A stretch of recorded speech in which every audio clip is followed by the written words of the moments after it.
बहुतेकदा मच्छीमार. एकूण बळींपैकी तब्बल 80%. कारण गावात राहून त्यांना दिवसाला जेमतेम $3 मिळतात, पण जंगलातील एका धोकादायक सफरीचे $10 मिळू शकतात. पोटाची भूकच त्यांना अक्षरशः वाघांच्या जबड्यात ढकलते. बरं, आता प्रश्न पडतो की या विधवांनाच दोष का दिला जातो? याचं उत्तर तिथल्या प्राचीन श्रद्धा आणि कथांमध्ये दडलेलं आहे. सुंदरबनच्या लोककथांमध्ये 2 प्रमुख शक्ती आहेत. एकीकडे आहे बनबिबी, जंगलाची रक्षण करती देवी, आणि दुसरीकडे दक्षिणराय, वाघाच्या रूपातला राक्षस.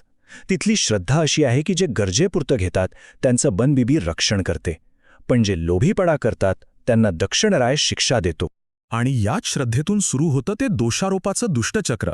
जेव्हा वाघ हल्ला करतो तेव्हा त्याला लोभाची शिक्षा मानलं जातं. पण चूक कोणाची धरायची? तो गेलेला माणूस तर स्वतःचा बचाव करू शकत नाही. मग सगळा दोष येतो मागे राहिलेल्या पत्नीवर, की तुझीच प्रार्थना कमी पडली. आणि सगळ्यात आश्चर्याची गोष्ट म्हणजे हा कलंक फक्त आणि फक्त वाघाच्या हल्ल्यात मृत्यू झालेल्या पुरुषांच्या पत्नींनाच लागतो. जर मृत्यू साप चावून झाला किंवा मगरीने हल्ला केला तर विधवांना असा कोणताही दोष दिला जात नाही. ही परिस्थिती आधीच इतकी बिकट आहे आणि त्यात आता भर पडली आहे हवामान बदलाची. एक नवं संकट या संपूर्ण प्रदेशावर घोंगावतंय. सुंदरबनमधली समुद्राची पातळी जगातल्या इतर ठिकाणांपेक्षा 6 पट जास्त वेगाने वाढतीये.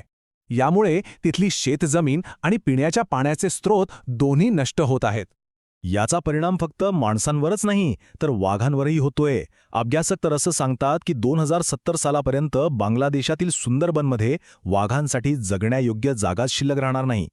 हे चक्र कसं आहे बघा. हवामान बदलामुळे शेती उद्ध्वस्त होते, त्यामुळे लोक जंगलावर अवलंबून राहतात. दुसरीकडे वाघांचं क्षेत्रही कमी होतंय. याचा थेट परिणाम म्हणजे माणसं आणि प्राणी समोरासमोर येतायत, संघर्ष वाढतोय, मृत्यू वाढतायत आणि वाघ विधवांची संख्याही.